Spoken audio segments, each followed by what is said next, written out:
buah-buah yang masih muda jangan dipetik. Kita jaga juga keselamatan dari buah-buahan. Kemudian yang kedua, ketika kita metik ini nih, kita pakai tas. Kalau istilah Minang ini unjui. Kita pakai tas unjui. Kemudian kita pakai gunting. Ya, sekarang kita coba untuk memetik jeruk.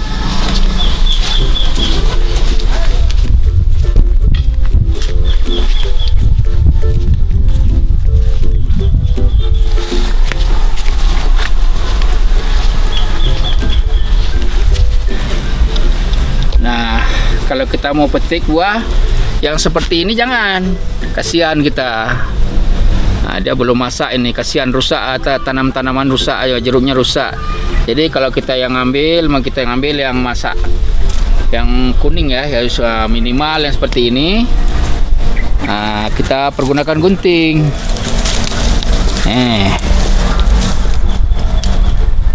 Ya, kita gunting. Ya, kita masukkan ke kantong kertas. Iya.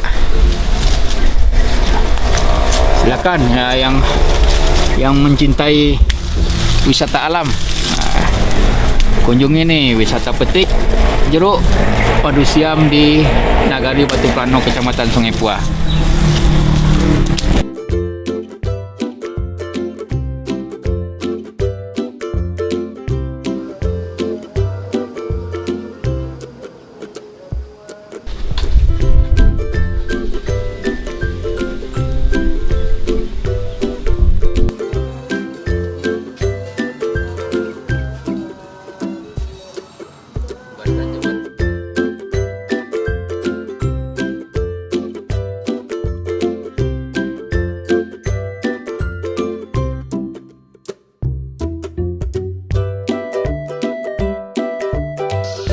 Pengunjung juga tak perlu khawatir karena pohon jeruk ini semuanya menggunakan pupuk dan pestisida dari bahan alami sehingga aman saat dikonsumsi.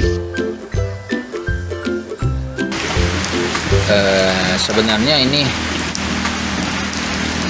kita udah banyak nih kalau baca-baca di teori ini, hampir rata-rata bahkan semua rasa ini saya baca di ini literatur itu pestisida alami itu lebih baik daripada pestisida non alami atau pestisida buatan, pestisida kimia.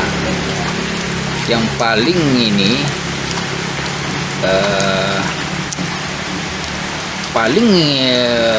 penting itu menjaga kesehatan. Kalau kita makan ini perlu sehat. Tapi kalau kita mempergunakan pestisida buatan atau pestisida kimia, nah inilah dia residunya ini yang berbahaya. Residunya yang sisa yang melekat di daun. Nah ini susah ini untuk lepas ini. Jadi ketika sesudah masak, residu ini masih terbawa.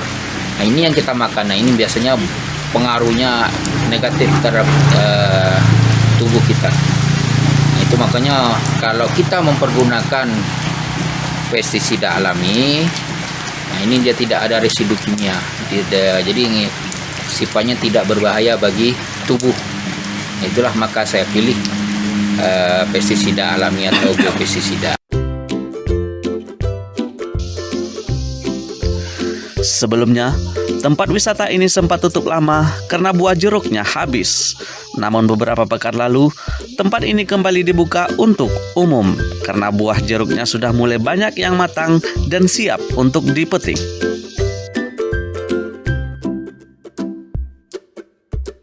Wisata petik jeruk ini dibuka setiap hari dan mulai dibuka sekitar pukul 8 waktu Indonesia Barat hingga pukul 18 waktu Indonesia Barat dan telah dibuka untuk umum pada tahun 2020 yang lalu. Kita mulai tanam dari tahun 2015. Pertama-tama kita tanam sekitar 120 batang. Kemudian kita survei juga ke tempat-tempat lain seperti yang ada di Payakumbuh, di Gunung Ame. Kemudian kita pelajari juga di YouTube, tentang wisata-wisata petik di Jawa. Jadi sepertinya kita punya potensi karena daerah kita mendukung dengan ketinggian tempat, kesuburan tanah dan lingkungan, view alam pertama kali. Udaranya pun oksigennya masih alami nih. Di kaki Gunung Merapi sekitar 1.300 di atas permukaan laut. Jadi sepertinya saya berkesimpulan sangat mendukung baik dari segi view maupun daripada segi budidaya tanaman. Nah, untuk itulah saya mencoba menanam jeruk siam madu ini tahun 2015 sebanyak pertama 120 batang. Bibit kita beli dari Bangkinang. Kemudian saya pelihara sekitar 2 tahun pertama dengan tumpang sari, tanaman sayur-sayuran. Jadi sekitar 2 tahun itu saya nggak pupuk, nggak ada spesial untuk pupuk jeruk. Saya jeruk hanya menumpang dengan pupuk dari tanaman sayur-sayuran. Kemudian saya melihat pertumbuhannya bagus, tahun 2017 saya tanam lagi sekitar 250 batang.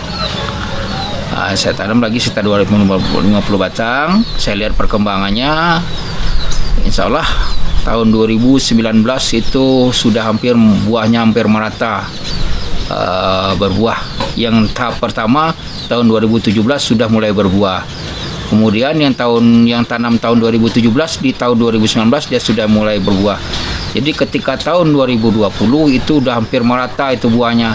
Nah, saat tahun 2020 itulah kita buka untuk umum. Kita buka wisata petik. Orang boleh masuk, boleh makan di dalam, boleh mencicipi dan nikmati di dalam wisata petik.